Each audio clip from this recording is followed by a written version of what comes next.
Capítulo 5. Paisagem de uma cidade longínqua, meia-lua eterna e escada de corda presa com firmeza. Quase na mesma hora em que peguei no sono, o telefone começou a tocar. No início, tentei ignorar e continuar dormindo, mas o aparelho permaneceu tocando insistentemente 10, 20 vezes, como se adivinhasse minhas intenções. Abri um dos olhos devagar e conferi o relógio da cabeceira. Passava um pouco das 6 da manhã. Já estava bem claro lá fora. Talvez fosse comigo. Saí da cama, fui até a sala e atendi. Alô? Nenhuma resposta. Senti que havia alguém do outro lado da linha, mas que não falava nada. Também permaneci em silêncio.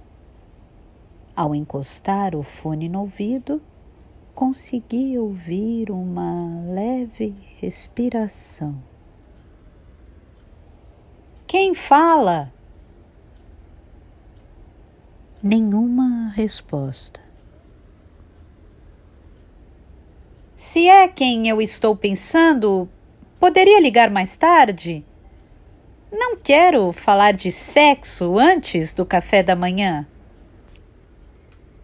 Em quem você estava pensando? Perguntou de repente a voz no outro lado da linha. Era Meika Zahara. Hein? Com quem você fala de sexo? Com ninguém, respondi. Não seria com a mulher que você estava abraçado ontem à noite no alpendre? Não seria com ela que você fala de sexo? Não, não seria. Pássaro de corda? Quantas mulheres, afinal, você tem em sua vida, além da sua esposa? É uma longa história. Além do mais, são 6 da manhã e essa noite não consegui dormir direito. Você passou por aqui ontem à noite? Passei. Eu vi você abraçado naquela mulher. Aquilo não foi nada. De verdade. Como posso dizer? Foi uma espécie de ritual. Não precisa se explicar para mim, pássaro de corda, disse Meika Zahara com frieza. Eu não sou sua esposa. Olha, não sei se deveria falar uma coisa dessas, mas acho que você tem algum problema. Talvez. Não sei por que tipo de barra você está passando agora. Quer dizer, imagino que esteja passando por uma situação delicada, mas tenho a impressão de que a culpa é toda sua. Acho que você tem um problema central que atrai os outros problemas como se fosse um imã. Por isso, acho que as mulheres um pouco mais inteligentes se afastam depressa de você. Talvez você tenha razão.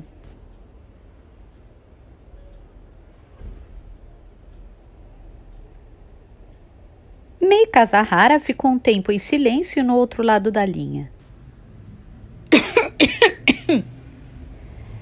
Em seguida, deu uma tossida. Ontem à tarde, você deu uma passada pelo beco, não foi? E ficou um bom tempo parado atrás da minha casa como um ladrãozinho de meia tigela. Eu vi com meus próprios olhos. Por que você não apareceu? Tem horas que uma garota não quer aparecer para os outros, pássaro de corda. Às vezes a gente tem vontade de ser cruel e pensa: bom, se ele quer esperar, então que seja um bom tempo. Ah, é. Mas como achei que tinha sido cruel demais, fui até a sua casa. Sou uma idiota mesmo. Então me viu abraçado com uma mulher. Será que ela não tem algum problema na cabeça? Perguntou Meika Zahara. Hoje em dia, ninguém mais usa aquele tipo de penteado e de maquiagem. Se ela não veio do passado em uma máquina do tempo, é melhor consultar um médico de cabeça. Não se preocupe, ela não tem problemas na cabeça. Cada um tem seu estilo. Cada um pode ter o seu estilo, ok. Mas uma pessoa normal não exageraria tanto assim. Como posso explicar?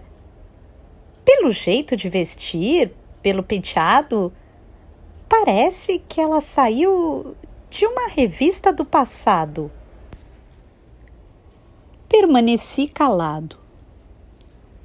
Então, pássaro de corda, você transou com ela? Não. Respondi depois de hesitar um pouco. Jura? Juro. Nunca tive uma relação física com ela. Então, por que vocês dois estavam abraçados? As pessoas, às vezes, precisam de um abraço. Só isso. Talvez você tenha razão, mas acho um pouco perigoso essa linha de pensamento. Observou Meika Zahara. Acho que você tem razão. Admiti. Como ela se chama? Creta Cano.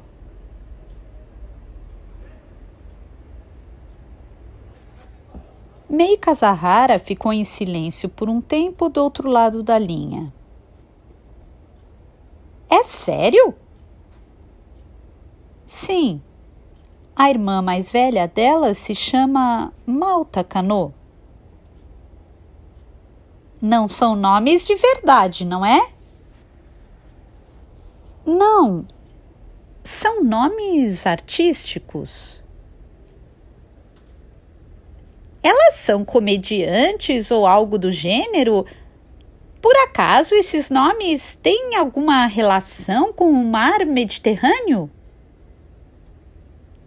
Sim, certa relação. Escuta, a irmã dela é mais normal? Eu diria que sim, ao menos no modo de se vestir. Mas ela está sempre com o mesmo chapéu vermelho de vinil.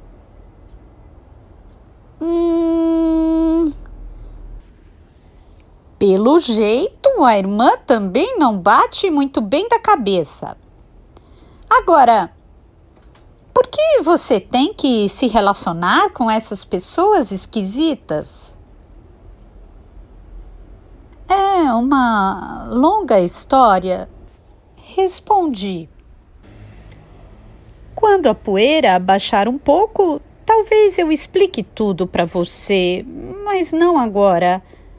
A minha mente está muito confusa e a situação mais confusa ainda. Ah, é? Perguntou Meika Zahara com a voz desconfiada. Bom, mas e a sua esposa? Ainda não voltou? Não, não voltou. Ei, pássaro de corda, você já é bem grandinho. Então, que tal usar melhor a cabeça? Pense bem, Se sua esposa tivesse mudado de ideia e voltado para casa ontem à noite, o que pensaria ao flagrar você nos braços de outra mulher? Pois é. E se a sua esposa tivesse ligado e não eu? O que ela pensaria ao ouvir você falar de sexo por telefone? Você tem razão. Acho que você tem sérios problemas. Afirmou Mei Kazahara, soltando um suspiro. Pois é, acho que sim. Pare de aceitar tão fácil tudo o que digo. Você acha que as coisas se resolvem em um passe de mágica só por admitir o erro e pedir desculpas? Pedindo desculpas ou não, um erro é e sempre será um erro. Você tem razão. Respondi. Ela tinha razão. De novo? Exclamou Mei Kazahara, abismada. Bom, mas o que você queria comigo ontem à noite? Você me procurou porque tinha um assunto a tratar, certo? Deixa pra lá. Deixar pra lá? Quer dizer... Bom, deixa pra lá. Ah, como você abraçou aquela mulher ontem, já não precisa mais de mim, não é? Não, claro que não, eu só pensei... Mei Kazahara desligou o telefone na minha cara. Poxa vida! Mei Kazahara, Malta Kanô, Creta Kanô, a mulher misteriosa do telefonema, Kumiko.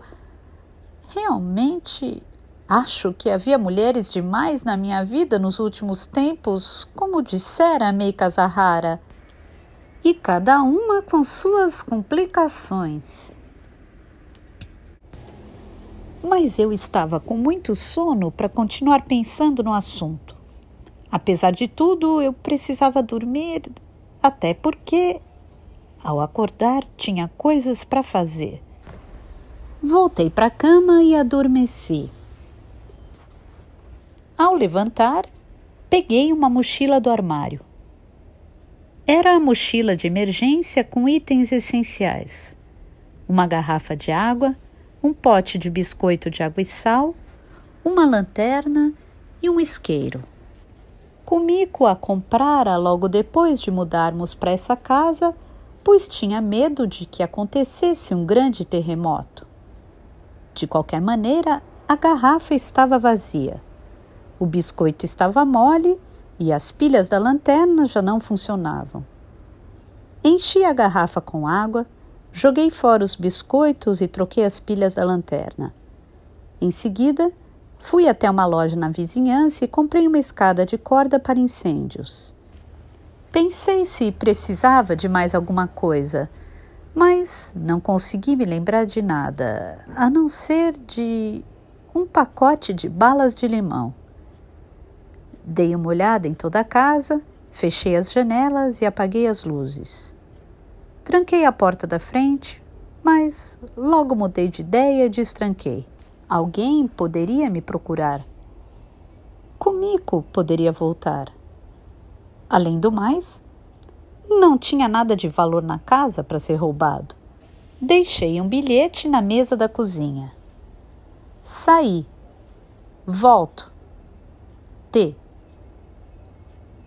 Imaginei o que Kumiko pensaria se voltasse para casa e encontrasse aquele bilhete. Como se sentiria? Amassei o papel e reescrevi a mensagem. Saí para resolver um assunto importante. Volto em breve. Me espere. T. Com a mochila nas costas, de polo de manga curta e calça de algodão, saí pela porta dos fundos pelo alpendre. Dei uma olhada ao redor e percebi com clareza que estávamos no verão. Um verão de verdade, em toda a sua glória. O brilho do sol, o cheiro do vento, o azul do céu, o formato das nuvens, o chiar das cigarras, tudo estava presente. Com a mochila nas costas, pulei o muro dos blocos do quintal dos fundos e saí. Na infância, fugi de casa uma vez durante uma manhã de verão ensolarada como esta. Não me lembro por que decidi fugir.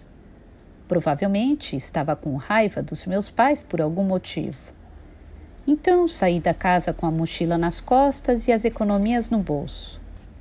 Menti dizendo que iria passear com os amigos e pedi para minha mãe preparar um lanche. As crianças costumavam ir sozinhas às montanhas perto de casa, que era ideal para uma caminhada. Enfim, eu saí de casa, peguei o ônibus que tinha escolhido com antecedência e saltei no fim da linha. Para mim, era uma cidade longínqua e desconhecida. Depois, peguei outro ônibus para outra cidade mais longínqua e desconhecida, cujo nome eu nunca ouvira, e caminhei a esmo sozinho. Era uma cidade sem nenhuma particularidade, um pouco mais movimentada e um pouco mais suja do que onde eu morava. Havia uma rua comercial, uma estação de trem, um córrego e um cinema na frente. O cartaz anunciava um filme de faroeste. Quando chegou a hora do almoço, me sentei no banco da praça e comi o lanche. Fiquei na cidade até o entardecer, sentindo-me cada vez mais solitário à medida que escurecia. Essa é a minha última chance de voltar atrás, pensei. Se cair a noite, talvez eu não consiga mais voltar. Então, peguei os mesmos ônibus e voltei para casa. Cheguei um pouco antes das 7, mas ninguém percebeu que eu havia fugido. Meus pais achavam que eu havia passado a tarde na montanha com os amigos. Eu tinha me esquecido completamente dessa história. Porém, quando pulei o muro com a mochila nas costas, me lembrei da sensação daquele momento. Da solidão indescritível que senti quando estava naquela rua desconhecida, no meio das pessoas e de casas desconhecidas, completamente só, observando o pôr do sol de um entardecer que perdia seu brilho. E me lembrei de Kumiko. Ela que desaparecera levando apenas uma bolsa e a blusa e a saia que retirara da lavanderia. Ela deixara passar a última chance de voltar atrás. Devia estar sozinha numa cidade longínqua e desconhecida. Quando pensei nisso, tive uma sensação insuportável. Não, talvez ela não esteja sozinha. Refleti. Provavelmente está com um amante. Fazia muito mais sentido. Então, parei de pensar em Kumiko. Atravessei o beco. A grama sob meus pés já havia perdido seu alento verde e fresco e estava seca e dura, como costumam ficar as vegetações no verão. À medida que eu caminhava, gafanhotos verdes pulavam do nada como se brotassem do chão. Vi até sapos pulando. O beco era povoado por pequenos seres vivos e eu era um invasor que perturbava aquela paz. Ao chegar à casa vazia do Sr. Miyawaki, abri o portão e entrei no quintal. Avancei afastando o mato. Passei pela estátua meio suja do pássaro de pedra que imóvel continuava contemplando o céu e fui para a lateral da casa. Tomara que Meikazahara não tenha me visto, pensei. Assim que me aproximei do poço, removi os 2 tijolos de concreto sobre a tampa e tirei uma das tábuas de madeira, deixando uma abertura no formato de meia-lua. Joguei uma pedrinha para me certificar de que o poço continuava seco. Ela produzia um barulho seco, pof, como da outra vez. O poço continuava sem água. Tirei a mochila das costas, peguei a escada de corda e amarrei uma das extremidades no tronco de uma árvore próxima. Testei a corda várias vezes, puxando com força, para garantir que não se soltaria. Cautela nunca é demais. Se por algum motivo a escada se soltasse, provavelmente eu não conseguiria mais voltar à superfície. Levei a escada de corda até o poço e soltei devagar. Embora fosse comprida, mesmo depois de soltar tudo, tive a impressão de que a escada não chegara até o fundo. Imaginava que o comprimento seria suficiente. Mas o poço era grande e, mesmo iluminando com a lanterna, não dava para ver onde terminava. O foco de luz era sugado e desaparecia em meio às trevas, como se perdesse o fôlego. Eu me sentei na mureta do poço e prestei atenção aos sons à minha volta. As cigarras cantavam com força entre as árvores, como se competissem entre si para ver quem cantava por mais tempo ou mais alto. Mas eu não ouvi o som de pássaros. Diante dessa constatação, me lembrei e senti saudades do pássaro de corda.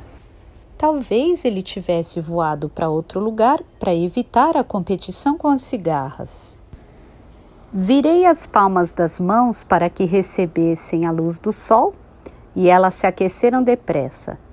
Parecia que os raios do sol penetravam em cada linha, em cada impressão digital. Sem dúvida, eu estava em um reino da luz.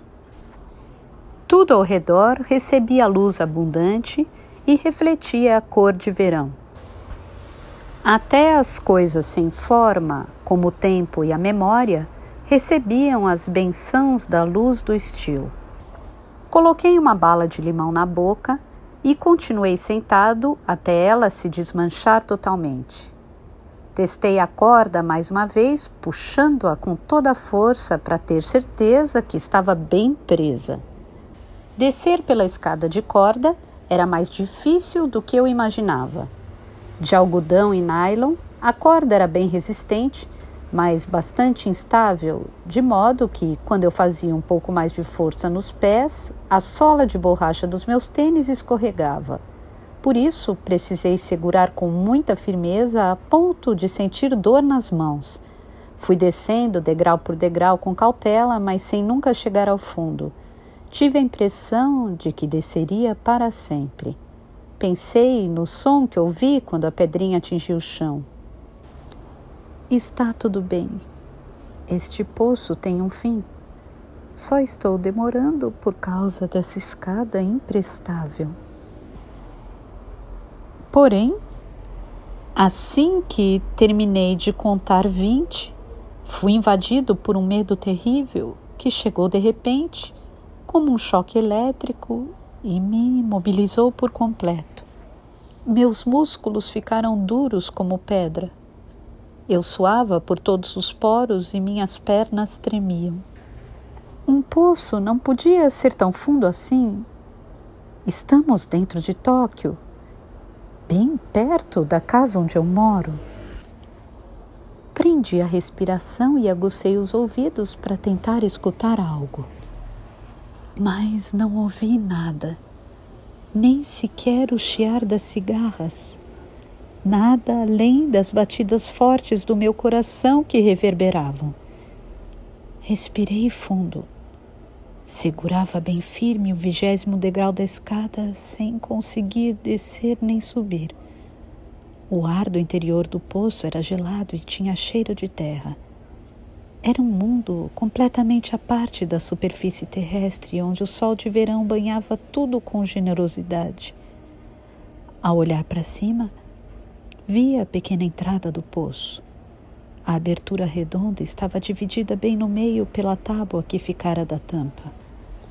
De onde eu estava, a abertura parecia uma meia-lua flutuando no céu. Em breve, vamos ter alguns dias com a meia-lua, dissera Malta Cano. Foi o que ela havia previsto no telefone. Poxa vida! Diante dessa lembrança, fiquei um pouco mais tranquilo. Senti os músculos relaxarem e a respiração fluir melhor. Reuni as forças mais uma vez e comecei a descer de novo. Só mais um pouco, pensei com meus botões. Só mais um pouco. Está tudo bem. Este poço tem fim. No 23º degrau, enfim cheguei. O meu pé tocou o fundo do poço. No meio da escuridão, com as mãos em um dos degraus da escada para poder fugir em caso de emergência, tentei verificar o chão com a ponta do tênis. Ao me certificar de que não havia água nem nenhum objeto estranho, coloquei enfim os 2 pés no chão do poço. Tirei a mochila, abri o zíper às apalpadelas e apanhei a lanterna que iluminou o ambiente. O chão não era nem muito duro nem muito macio. Por sorte, estava seco. Havia algumas pedras, provavelmente atiradas por diferentes pessoas, e também um pacote velho de salgadinho iluminado pela lanterna. O fundo do poço me lembrava a superfície da lua que eu vira muito tempo atrás na TV. A parede era de concreto liso e bem comum, com musgos aqui e ali, e subia como uma chaminé. Bem no alto, dava para ver a pequena abertura no formato de meia-lua. Ao olhar para cima, era possível perceber como o poço era profundo. Mais uma vez, puxei a escada de corda com força. Estava firme. Está tudo bem. Enquanto a escada continuar presa, poderei voltar à superfície a qualquer momento. Respirei fundo. Senti um pouco de cheiro de mofo, mas o ar parecia normal. A minha maior preocupação era com o ar. Muitos poços secos liberavam gases tóxicos do subsolo. Muito tempo atrás, eu havia lido no jornal sobre um trabalhador que perdera a vida no fundo do poço por conta do gás metano. Respirei fundo outra vez e me sentei no chão encostado à parede. Fechei os olhos e tentei fazer o meu corpo se familiarizar com o local. Muito bem. Agora estou no fundo do poço. Pensei. Capítulo 6. Testamento. Considerações sobre a água-viva. Sensação de alienação. Eu estava sentado em meio à escuridão. Acima da minha cabeça, ao alto, a luz que formava uma perfeita meia-lua na abertura do poço continuava flutuando solitária como um sinal.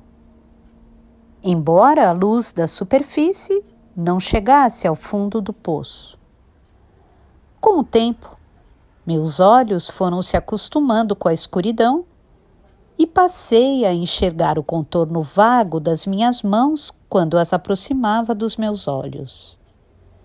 Ao meu redor, Diversas coisas indefinidas começaram gradualmente a ganhar forma como animaizinhos medrosos que aos poucos se acostumassem com a presença de alguém.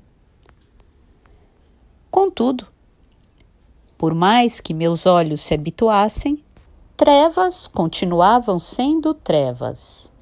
E quando eu tentava ver algo, este algo se escondia rápida e silenciosamente, infiltrando-se no meio do desconhecido.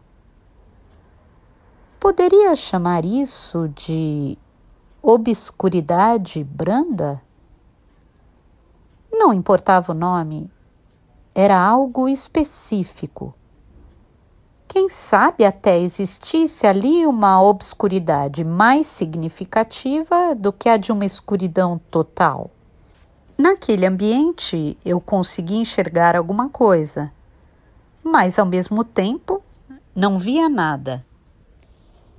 No meio dessas trevas que encerravam tamanha sutileza, minha memória começou a ganhar uma força intensa, desconhecida até então. As inúmeras imagens fragmentadas que despertavam dentro de mim, de tempos em tempos, eram curiosamente nítidas até os mínimos detalhes e pareciam tão reais que tive a impressão de conseguir apalpá-las com as mãos. Fechei os olhos e tentei me lembrar de quando havia conhecido Kumiko quase 8 anos atrás.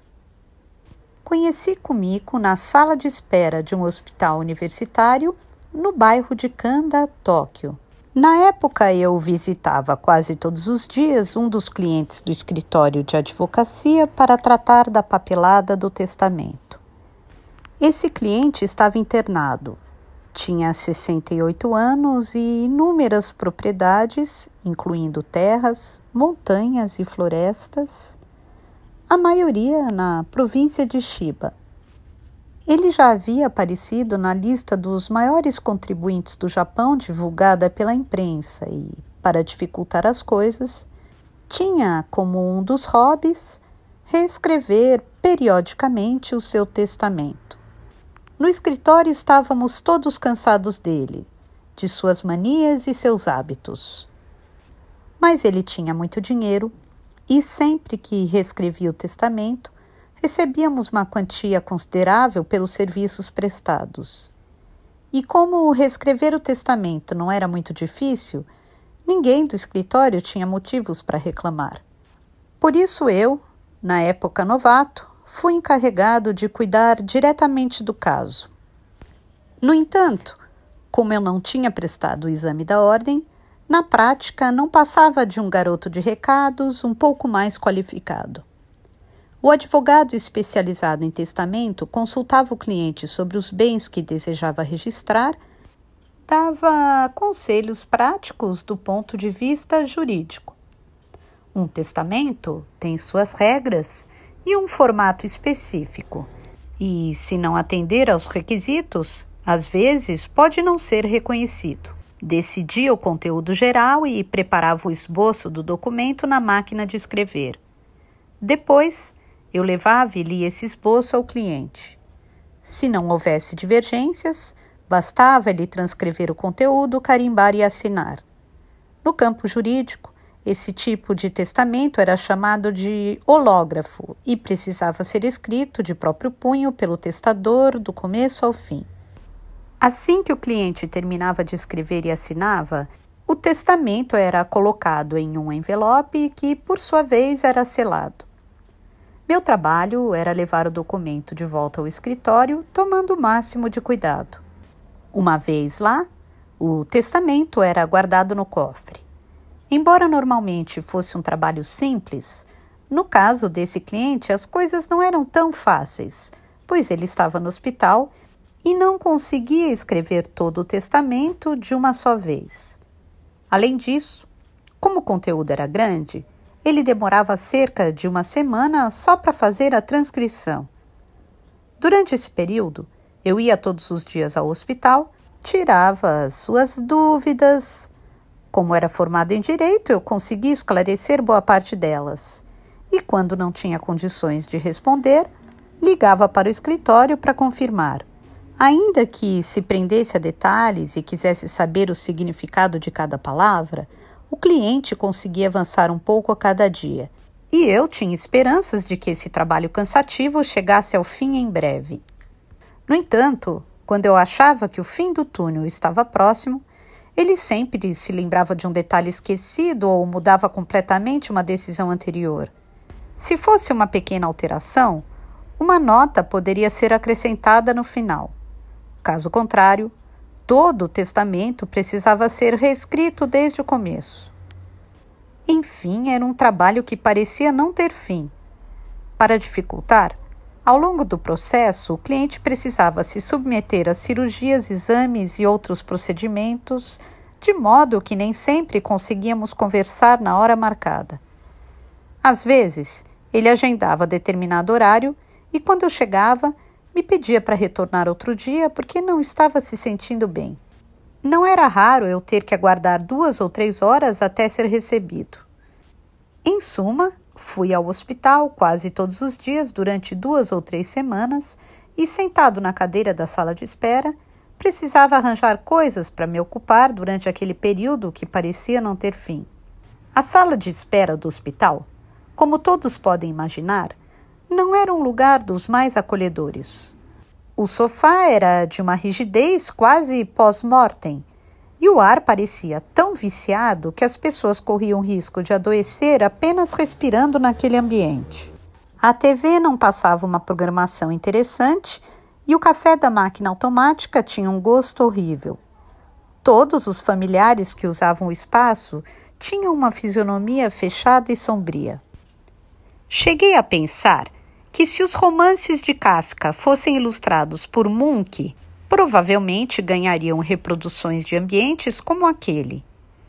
No entanto, foi ali que conheci Kumiko, que ia ao hospital todos os dias nos intervalos entre as aulas da faculdade para visitar a mãe que se preparava para uma cirurgia de úlcera duodenal. Normalmente, Kumiko usava suéter e calça jeans ou uma saia curta simples e prendia o cabelo num rabo de cavalo. Como era início de novembro, às vezes ela usava também um casaco.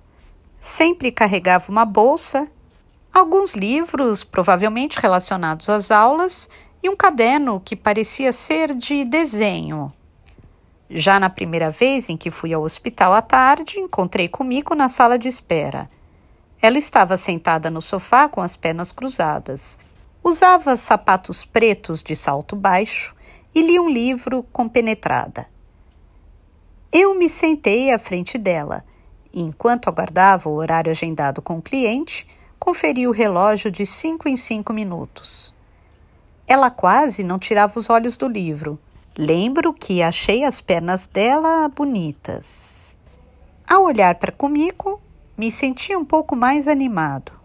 Qual é a sensação de ser jovem, ter um rosto simpático, ou, no mínimo, inteligente, e um lindo par de pernas? Pensei. Depois de esbarrarmos algumas vezes na sala de espera, passamos a conversar sobre banalidades, a trocar revistas que tínhamos lido e a dividir as frutas que os familiares traziam para os pacientes e sobravam. Nós dois estávamos muito entediados e sentíamos falta de interagir com pessoas da nossa faixa etária. Acho que houve certa empatia entre nós dois desde o início. Não sentimos nada forte nem impulsivo à primeira vista, nada parecido com um choque. Foi algo bem mais sereno e afetuoso. Nossa ligação nasceu como se 2 pequenas luzes paralelas num lugar escuro e desértico começassem a se aproximar aos poucos. À medida que aumentava o número de encontros com Kumiko na sala de espera, visitar o cliente deixou de ser um tormento para mim. Quando me dei conta disso, achei curioso. Era como se eu já conhecesse Kumiko antes e reencontrasse por acaso uma velha amiga e não uma recém-conhecida. Eu pensava em como seria bacana se pudéssemos conversar em outro lugar com calma, em vez de trocar meia dúzia de palavras na sala de espera de um hospital, no intervalo entre nossas visitas. Um dia, tomei coragem e convidei comigo para sair. Acho que precisamos descontrair um pouco. Arrisquei. Não gostaria de dar uma volta em algum lugar mais leve, sem pessoas doentes nem clientes? Que tal o aquário? Sugeriu Kumiko depois de refletir um pouco. Assim marcamos o nosso primeiro encontro. Numa manhã de domingo, Kumiko levou algumas mudas de roupa para a mãe no hospital e me encontrou na sala de espera. Era um dia agradável e ensolarado, e ela usava um vestido branco relativamente simples com um cardigã azul claro por cima. Desde aquela época, o modo de se vestir de Kumiko me surpreendia. Mesmo com roupas discretas, ela conseguia ser elegante com um simples toque, um detalhe, como a maneira de dobrar as mangas ou de arrumar a gola. Também percebi que Kumiko parecia cuidar bem e com carinho de suas roupas. Em cada encontro, eu observava admirado as suas roupas enquanto caminhava ao seu lado. As blusas eram impecavelmente passadas e não apresentavam pregas. As peças brancas estavam sempre retocáveis e como novas. E os sapatos não exibiam nenhuma mancha, nenhum risco. Quando olhava para ela, eu conseguia imaginar as blusas e os suéteres bem dobrados na gaveta do guarda-roupa, e as saias e os vestidos pendurados envoltos em sacos protetores. Depois do nosso casamento, minhas impressões se confirmaram. No primeiro encontro, passamos a tarde inteira juntos no aquário que ficava dentro do zoológico de Ueno. Como o tempo estava bonito, no trem a caminho de Ueno, sugeri uma caminhada pelo zoológico. Mas Kumiko parecia irredutível sobre ir ao aquário. É claro que, se ela fazia tanta questão, eu não tinha objeção. No aquário estava acontecendo uma exposição de águas-vivas do mundo todo e percorremos tudo, olhando uma por uma. Algumas eram raríssimas. Diferentes águas-vivas flutuavam e balançavam na água. Havia de todos os tipos, desde as do tamanho da ponta de um dedo, que pareciam ser de algodão, até as monstruosas com mais de 1 metro de diâmetro. Embora fosse domingo, o aquário não estava muito lotado. Estava quase deserto, eu diria. Num dia ensolarado como aquele, a maioria dos visitantes preferia ver elefantes e girafas no zoológico a água-vivas no aquário. Não cheguei a comentar com Kumiko, mas eu detestava águas-vivas. Na infância, fui queimado várias vezes por essas criaturas quando tomava banho de mar perto de casa. Também já estive no meio de uma dezena de águas-vivas quando nadava sozinho. Ao me dar conta, estava cercado por várias. Até hoje me lembro bem da sensação gelada e viscosa daquelas criaturas. Lembro que senti muito medo, como se estivesse sendo arrastado para trevas profundas em meio a um redemoinho de águas-vivas. Por alguma razão, não sofri nenhuma queimadura daquela vez, mas entrei em pânico e engoli muita água do mar. Por isso, se tivesse escolha, gostaria de ter pulado aquela exposição e ido ver os peixes, os atuns e linguados. Só que Kumiko parecia fascinada com as águas-vivas. Ela parava perto de cada aquário, curvava-se para a frente e ficava imóvel como se tivesse esquecido do tempo.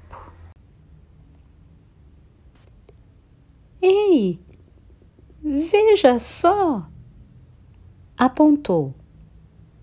Nunca imaginei que veria águas-vivas de um rosa tão vívido assim. E como nadam? Perambulam a vida inteira pelos oceanos do mundo. Não é legal?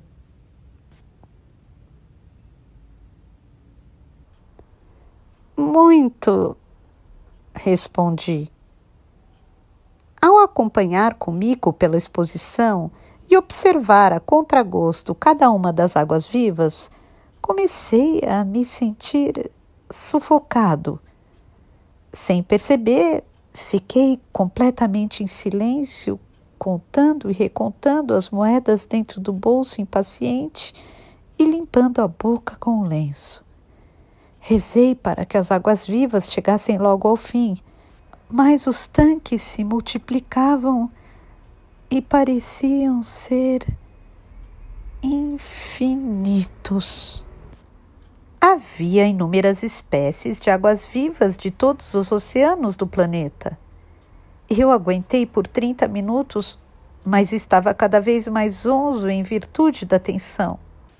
Como não conseguia me manter firme nem me apoiando no corrimão, acabei indo me sentar em um banco próximo sozinho.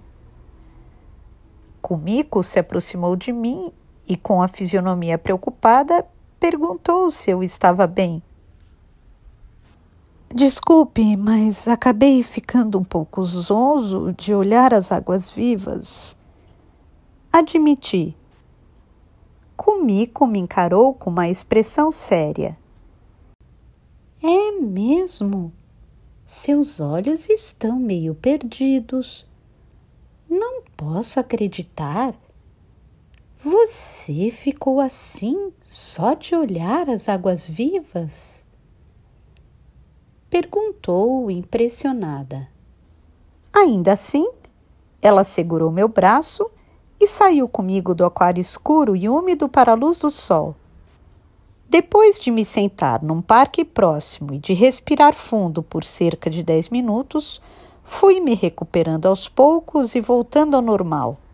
A luz do sol de outono era agradável e ofuscante, e as folhas completamente secas de ginkgo eram carregadas pelo vento que soprava de vez em quando, produzindo um leve som.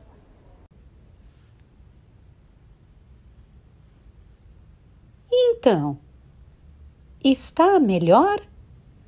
Perguntou Kumiko depois de um tempo. Como você é estranho!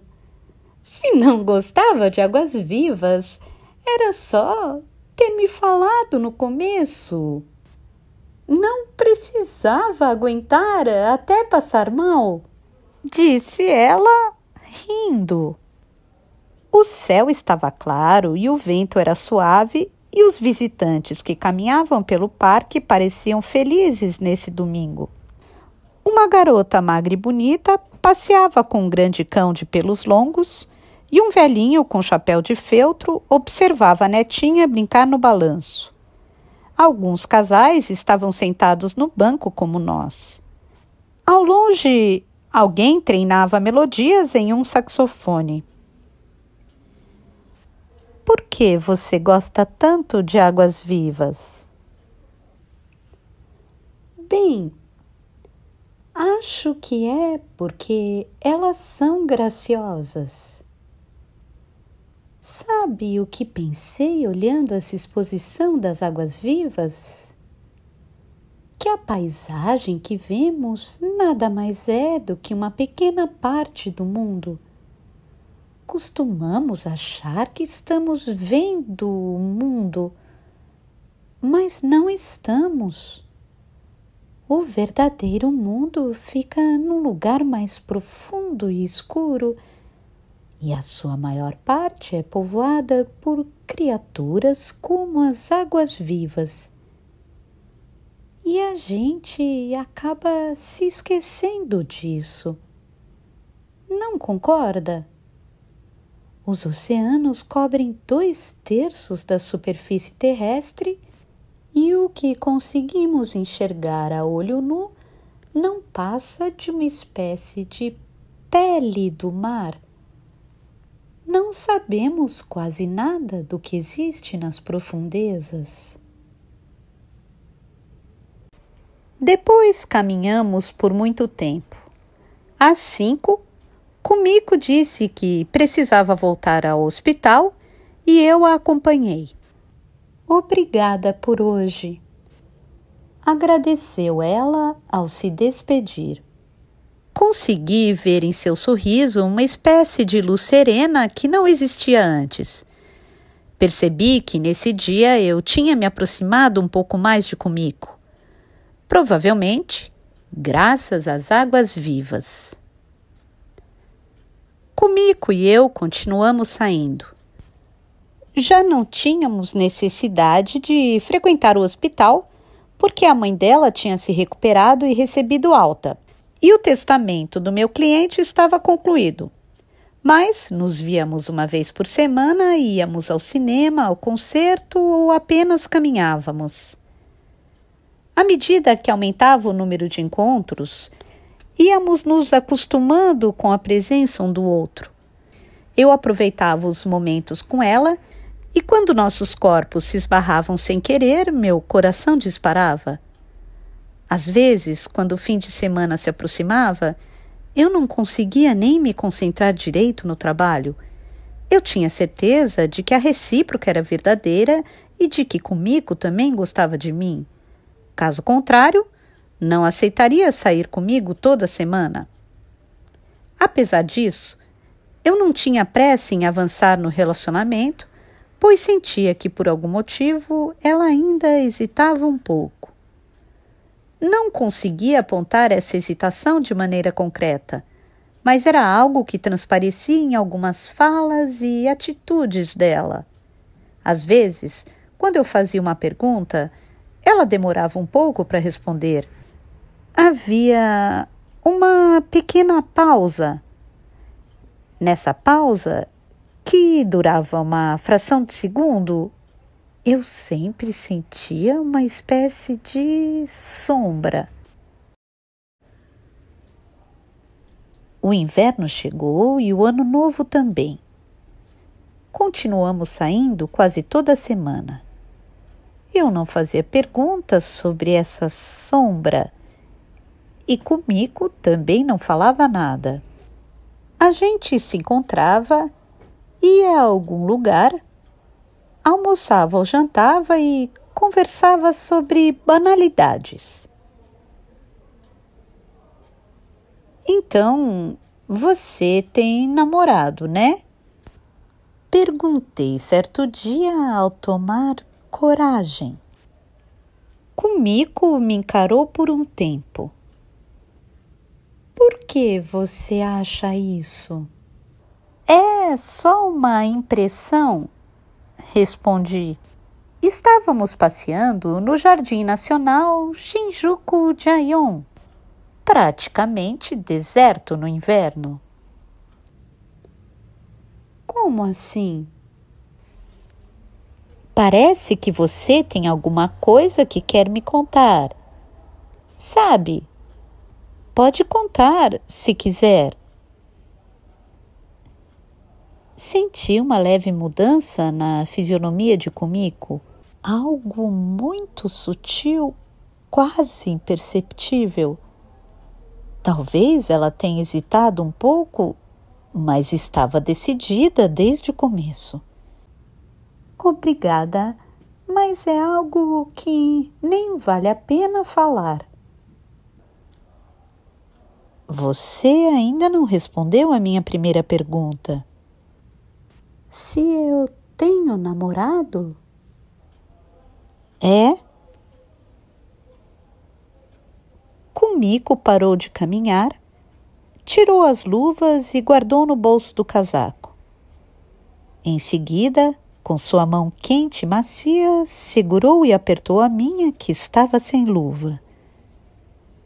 Quando retribuí o gesto, tive a impressão de que a respiração dela havia ficado mais fraca. Podemos ir ao seu apartamento?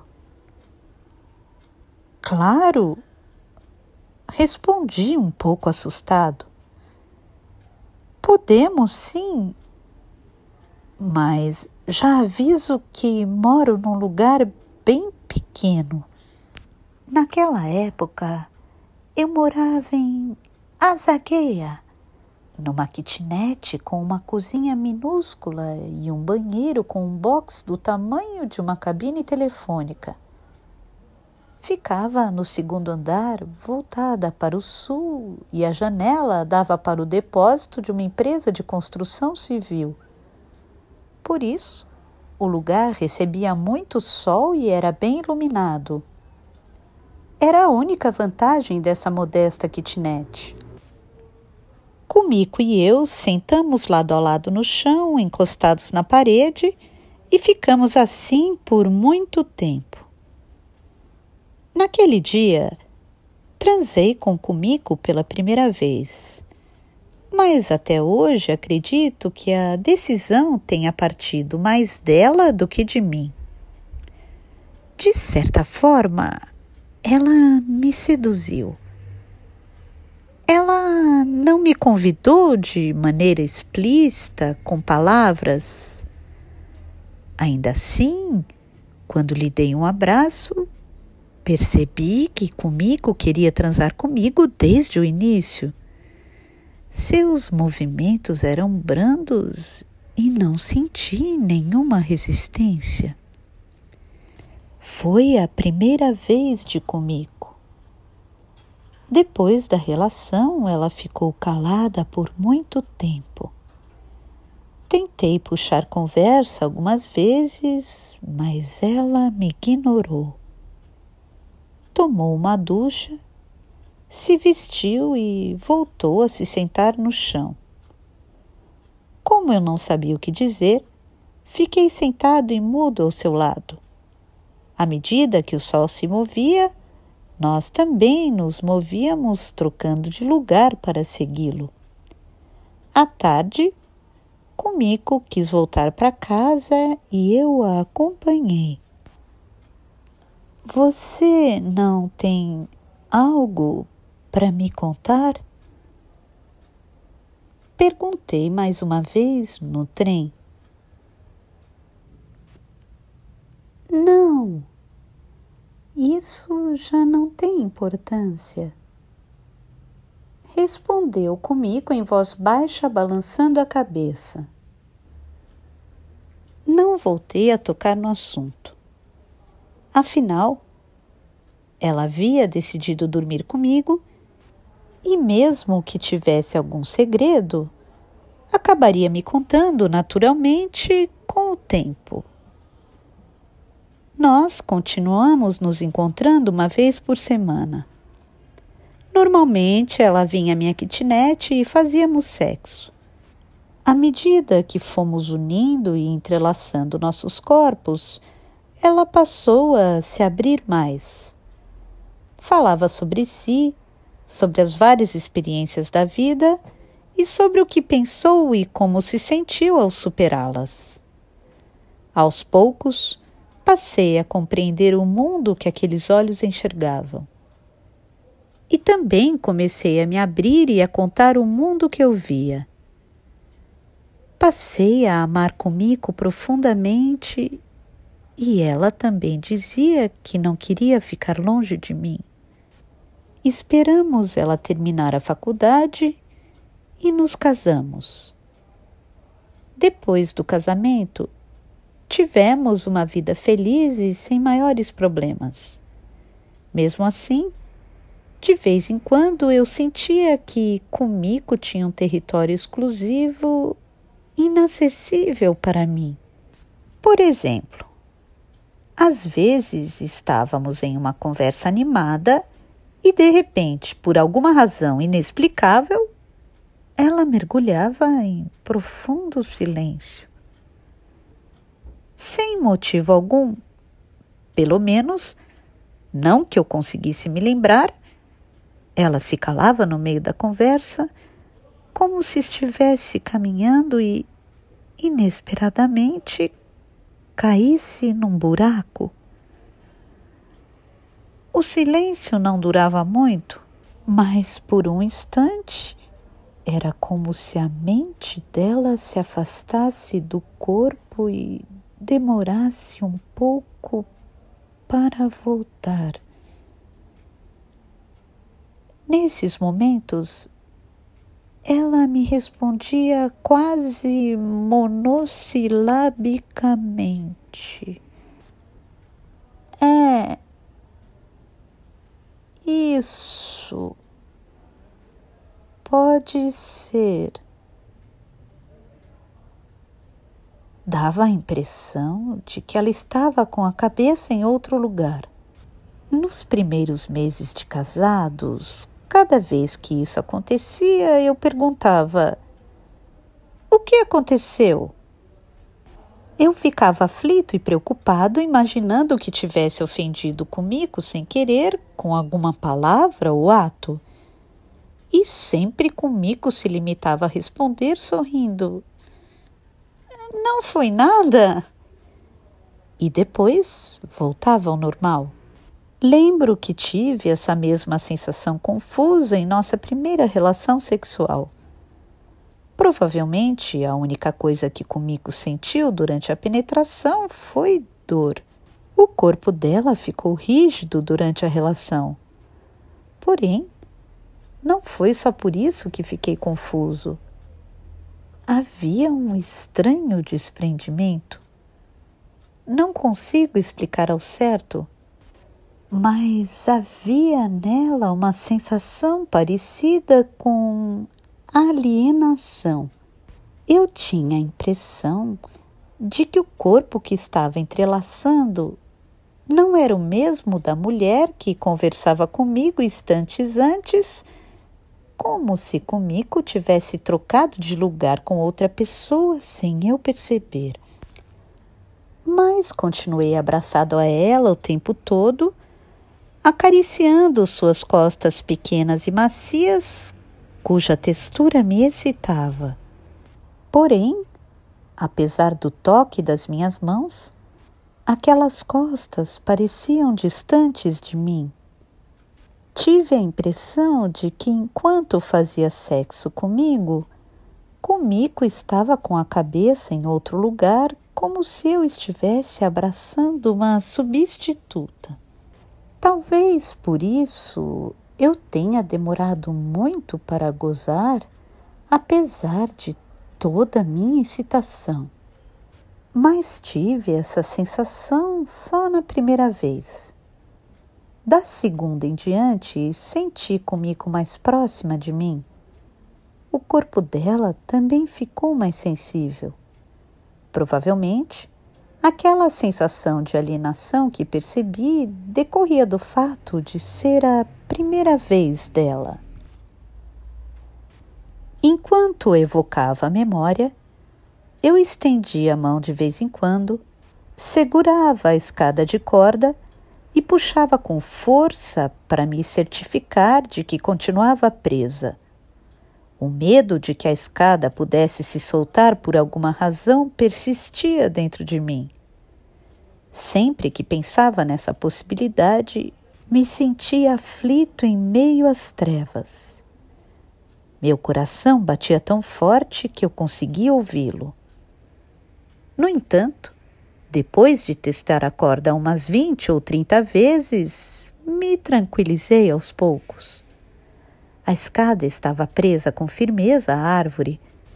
Não se soltaria sem mais nem menos. Conferi o relógio. Os ponteiros luminosos estavam prestes a chegar às 3. 3 da tarde. Eu ainda enxergava a meia-lua formada entre a abertura e a tampa. Lá em cima, uma ofuscante luz de verão devia estar banhando tudo. Conseguia me lembrar do riacho com sua corrente cintilante e das folhas verdes balançando ao vento. Bem abaixo dessa luz esmagadora, existia um lugar como este, imerso em trevas. Bastava descer um pouco no poço pela escada de corda para encontrar uma escuridão bem profunda. Puxei a escada mais uma vez para me certificar de que continuava firme. Encostei a cabeça na parede e fechei os olhos. Então, o sono avançou sobre mim como uma maré subindo devagar.